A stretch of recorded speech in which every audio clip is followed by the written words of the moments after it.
everybody gets worried when you lose a game in college because historically, you're in the SEC, Alabama, Georgia, all these teams, like, they're not going to lose many games, if any, and you can't lose a game and make the playoffs.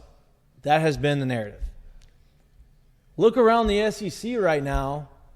There's a lot of turnover, and there's a lot of question marks around some of these teams that don't normally have question marks, right? To me, this is the most turnover the SEC has had collectively in a very, very, very long time. You have the best returning quarterback in the conference is Jaden Daniels, right? And Alabama's used 3 already. They're going to go back to Milroe this week, which I think is the right decision. Is it Carson Beck? Or is it's Carson Beck? I think it's for Carson Georgia. Beck. Carson Beck's their quarterback, highly touted. He's getting better and better and better, but they're still not clicking on all cylinders. Now, their defense is still good. South Carolina had a double-digit lead on them at halftime. 17. Like, that was great because I also took South Carolina plus 27.5. That's 2 wins. I'm just going to keep counting my wins throughout the course of the show. Yeah. But South Carolina took them to the wire. Now, obviously, Georgia ended up winning in the second half. Tennessee, top 15 team, looked awful. Joe Milton, maybe not. Look, he showed 2 balls down the field that were great. The other ones, not so great.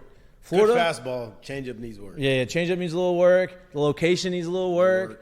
Florida was in a bad spot. They were 1-1. They lost to Utah. They didn't look very good doing it. You know, Billy Napier didn't have a great year last year. They're playing a top 10 team or top 15 team. They go out there and they play great. They win the football game, right? Graham Mertz did what they needed him to do. Got in the fight. Now Florida's trying to start to figure some stuff out. That fight was absurd. What's that? The fight was absurd. That's what we're going to get to that one. Okay. We're going to get to that one. Because the linemen squaring up to me. Like, they are squaring up. They look like they came not from only, opposite Not only shoving each other and squaring up, they are squared up and they look ready. like they came from opposite ends of the ring, like out their own corners. Like they had that much space in between them when they squared up. I'm like, yo, this is a real fight. And then I was like, okay, are they going to square up and no punches? Nope, they swung. Yeah. Nope, they swung. With helmets on, full pads, everything. I'm going to swing at you. We're fighting. That's going to be good. That's going to hurt your hand more than it's going to hurt me, but we're good. Just wrap that up, man. Yeah, we'll be all right. They already wrapped. Put a little club on that thing. We'd be good to go. But I kind of respected maybe you hit the quarterback whenever he's obviously taking a knee and it was. Well, okay. Well, first off, that was a dumb knee to take. Yeah, exactly. The way he did it. Yeah, of course. Well, Graham Mertz doesn't know what earned he's that. doing. Yes. He welcomed that, right? Like, hey, dude, just get down. I get what you're trying to do. Especially because it was a decently close game. Right. Like, get down, right?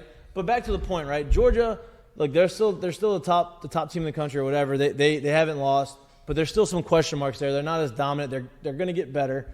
Alabama's got a lot, right? Alabama got cooked a little bit in the secondary against Texas, against a really good quarterback. Their quarterback situation, they're trying to figure that out. I think Jalen Milroe is going to be the guy moving forward. He already announced it. Yeah, right. But, like, I think he's going to, like, be the guy is what I mean. Like, they're not going to just say, oh, you're the guy. Oh, you played bad. We're going to take you back out. Like, I think they're going to give him some run there, right? Look, Ole Miss is playing well, but, like, Ole Miss struggled at Tulane, at their backup quarterback. My point is there's a lot of question marks in the SEC right now. And if you look at what LSU did against Mississippi State, if they continue on that trend, as far as teams that are returning guys and teams that have the experience, LSU's got more than basically anybody in the conference. So if they continue in this trajectory and they go out and they show you, okay, hey, we're not going to have a letdown against Arkansas tonight, this weekend. You go out there and you do what you need to do. Arkansas lost to BYU. They didn't look great. They had some issues. You go and you take care of business. Now you go to Oxford. That's going to be your big test. Ole Miss is going to be ranked in the top 15. You're going to go and play them. There's going to be a top 15 matchup. You're going to go on the road, play them against Lane Kiffin. You go out there and you take care of business. There may not be another team on the schedule that you're underdog against. You're not going to be the underdog against Ole Miss probably. But, like, Alabama, the way they're playing, if they don't get better, like, LSU may go on the road and be favorites, which kind of scary, but could be. There's not many teams on the schedule that scare me right now. Yeah. Is my point. Yeah, I right now I got that whole Ole Miss game circled. Me too. Mm-hmm. Me too. That's the one. That's the test. That's going to be your first defensive real test, right? Because I think their offense is humming. They got a good back. They got an experienced quarterback. They got some guys on the perimeter that can play a little bit. I think that'll be their first legit real test as far as for that defensive side of the ball. And then obviously you have to go there and do it, which makes it even harder, right? So to me, that's the one where I think if you're wondering if they're real or not, is when it'll start gaining some steam and start going forward, right? Right. So that's the one I'm looking for. Obviously, this is a big game at home. You got to take care of business. It's coming this weekend, but that's the one for me where it's a measuring stick test, if you will. No doubt. I think the SEC's up for grabs. I think LSU's in a really good position to get it, even with that loss to Florida I thought State. they were in the beginning, yeah. At the end of the year, you're going to look at that loss and like, damn, Florida State's ranked number 2 in the country. Or whatever they are, right? Like, oh, that wasn't that bad of a loss. You know what I mean? Well, that's why I said it was bad. I think I asked that question last week when I said because last year they were kind of undersold and they over-delivered by being a top 10 team by the end the time the year was done.